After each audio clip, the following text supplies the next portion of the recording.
So eto na nga po mga idol sa naging laban nga po dito sa PBL Finals ng Creamline Cool Smashers at ng Petrogas Angels. Grabe, sobrang init po na naging laban at nakita naman natin kung sino talagang magaling sa dalawang kupunan. Pero bago natin yan ipagpatuloy, palike muna ako and subscribe sa ating channel. Maraming salamat po. Nung set 1 po mga kaibigan, nakita nyo naman iba talagang diferensya ng offense at defense na pinapakita ng Petrogas. Tila ho na pag-aralan nila ang sistema na meron ngayon sa Creamline Cool Smashers kahit nung semis pa lang sa kanilang unang game.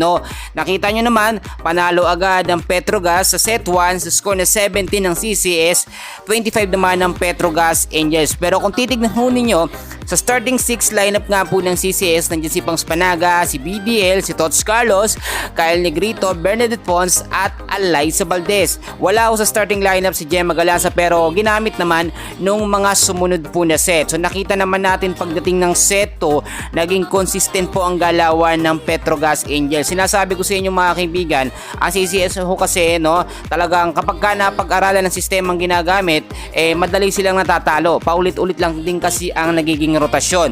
Dapat ho kasi si Coach Sherman Meneses ay kumukuha din sa mga bench player para hindi mabasa ang galawan. Alam nyo mga kaibigan, familiar na tayo sa laging ginagamit sa starting lineup nito nga pong si Coach Sherman Meneses. Ganyan din ang kalaban nila na Petrogas. Bukod ho kasi sa kanilang dalawang player, sinasabi natin si Brooke Bansikel at si MJ Phillips, yung iba sinasabi import sila, malalakas talaga yan. Pero kung sasabihin natin na puro pure-blooded Pilipino lang ang maglalaro, talagang di mananalo ang Petrogas dito sa Creamline. Pero mga kaibigan, pagdating naman po ng set 3 at set 4, dito nakabawi naman po ang Creamline Cool Smashers. Alam nyo ang CCS team mga kaibigan, minsan pinagbibigyan nila ang kanilang kalaban, nakuha ng Petrogas set 1 at set 2, pero pagdating ng set 3, hindi na talaga pinagbigyan ng CCS. Alam nyo, binago ng Creamline ang kanilang sistema sa set 3 at sa set 4, pinalakas sila ang kanilang offense at ang depensa. Mga kaibigan, nalesen na rin ang mga errors po ng Creamline Cool Smashers. Panalo sa set 3 ang CCS.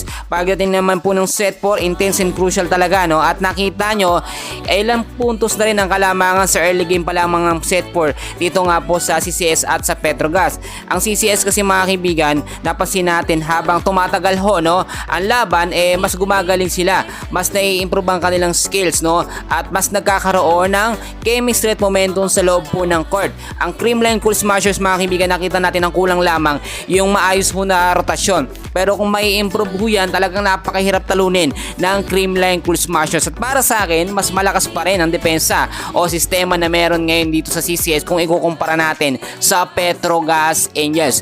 Intense and crucial game po yung naging laban dito sa finals ng Petrogas at ng Creamline Cool Smashers. Kahit may sinasabi sila, nandyan si Brooke Bansikel at si MJ Phillips, yung sinasabi ng import ng Petrogas, talagang lumaban po ng patas ang Creamline Cool Smashers.